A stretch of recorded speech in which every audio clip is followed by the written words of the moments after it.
Olá, aqui está o Francisco, Santa Maria da Feira, na bela feira medieval.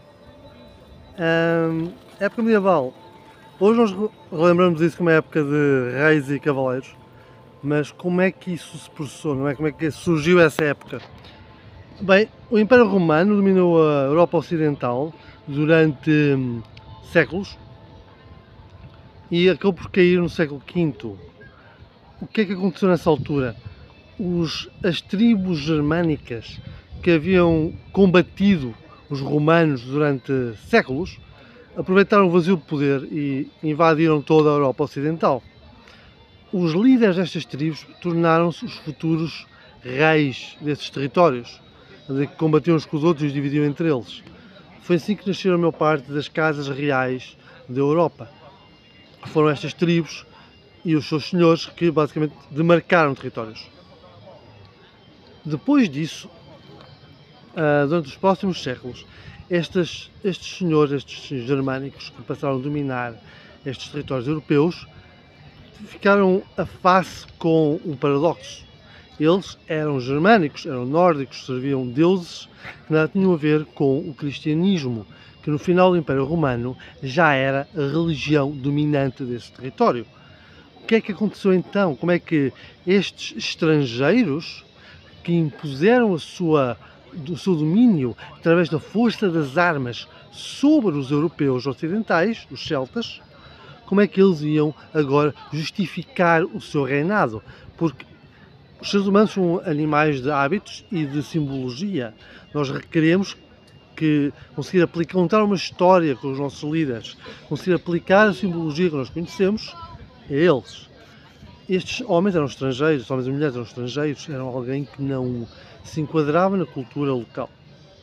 Ora, os sacerdotes cristãos, que já estavam estabelecidos nas populações por todo o território europeu, comunicaram com estes guerreiros germânicos e chegaram basicamente a um acordo. Eles começaram a vender o Deus católico como um Deus guerreiro, alguém mais próximo de Odin e de Thor do que propriamente do Yahvé, que era conhecido pelos celtas convertidos. Isto foi isto que criou a imagem do Deus combativo, do Deus que quer que os seus fiéis vão combater o infiel e conquistar novos territórios. Era também uma imagem que era muito mais simpática para os lordes germânicos, que então se converteram ao cristianismo, aceitando esta nova ideia de um Deus guerreiro. Durante os próximos séculos, eles estabeleceram o seu domínio, criaram-se várias casas reais e os diversos reinos que hoje em dia fazem parte da mitologia da Europa.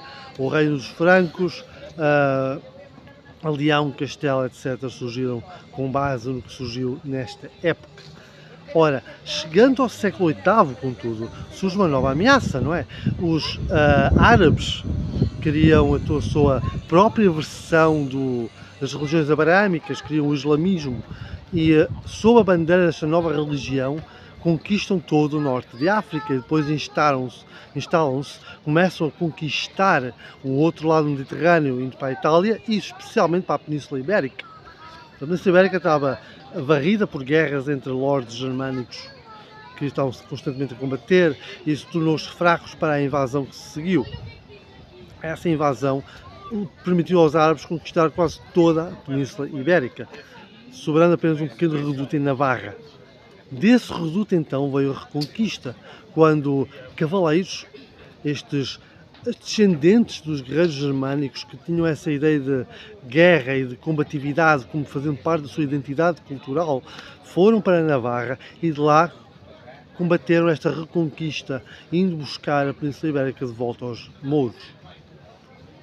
E foi neste contexto que Portugal surgiu. Dom Henrique de Borgonha estabeleceu-se como um dos principais comandantes da Reconquista e, como recompensa dos seus feitos, foi-lhe dado o condado portucalense. O seu filho, Dom Afonso Henriques, então combateu uma guerra de independência contra Castela, contra a sua própria mãe, que era leal a Castela, ele próprio era independentista, e dessa guerra de independência no contexto da Reconquista nasceu Portugal. E daí para a frente surgiu a história de Portugal como nós conhecemos.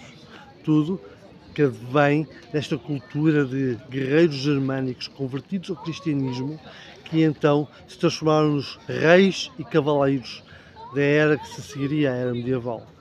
E a parte da guerra dessa época estão os castelos como aquele atrás de mim. Estas estruturas defensivas que eram usadas para defender redutos, pontos importantes no território contra invasão e de onde partiam ataques para territórios futuros. Espero que tenham gostado deste bocadinho. Vemo-nos no futuro.